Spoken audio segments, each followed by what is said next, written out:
Apartment culture வர்றது தவறு என்று நான் சொல்ல மாட்டேன்.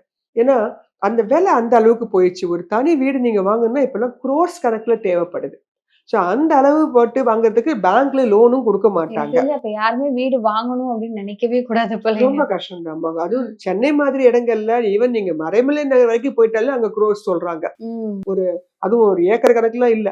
ஒரு 1500 சதுரடி, 2000 சதுரடியே அவங்க வந்து இப்பலாம் 1 சி சொல்றாங்க. எங்க மறைமலை நகர் மாரி உள்ள ஏரியால சொல்றேன். ஸோ லேண்ட் வாங்குறது அப்படிங்கிறது பெரிய பெரிய கனவாக மாறிருச்சு. ஆனா நமக்கு இருக்கிறதுக்கு தனி வீடு அப்படிங்கிறது எப்போதுமே அத்தியாவசியமா தேவைப்படுது அப்படிங்கும்போது, அபார்ட்மெண்ட் அப்படிங்கிறது தான் உங்களுக்கு அஃபோர்டபுளா நமக்கு கிடைக்கக்கூடிய ஒரு விஷயமாக இருக்கு. லோனு உங்களுக்கு இப்பல்லாம் கவர்மெண்ட் லோன்ஸ் பேங்க்லேருந்து ஈஸியாக உங்களுக்கு என்ன பண்ணிடுறாங்க, அப்ரூவல் பண்ணி குடுத்துடுறாங்க. ஸோ இஎம்ஐ முறையில வாடகைக்கு பதிலாக நான் இஎம்ஐ கட்டுறேன் என்று வாழ்நாள் ஃபுல்லா இஎம்ஐ கட்டுறவங்கலாம் இருக்காங்க. அப்படின்னா வாடகை கட்டினாலும் வாழ்நாள் ஃபுல்லா கட்டிட்டு தானே இருப்பேன். அதே மாரி கட்டிட்டு போறேன்.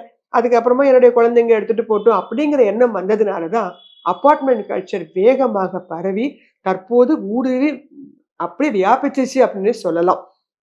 ஸோ அப்பார்ட்மெண்ட் வாங்கும்போதும் கூட, அவங்களுக்கு வந்து அதோட யூடிஎஸ் அப்படிங்கிறது ரொம்ப கம்மியா தான் குடுப்பாங்க.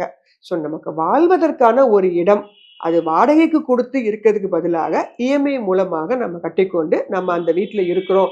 அந்த உணர்வு மட்டும் தான் நமக்கு அபார்ட்மெண்ட்ல இருக்குமே தவிர, அந்த லேண்டு நமக்கு நெறைய சொந்தம் கிடையாது. பக்கத்துல இருக்க சுவர்களும் பெருசா சொந்தங்கள் கிடையாது. ஸோ அதே மாதிரி இந்த அபார்ட்மெண்ட் வாங்கும்போதும் கூட, இப்பலாம் உறுதித்தன்மை அப்படிங்கிறது ஜாஸ்தி இருக்க மாட்டேங்குது.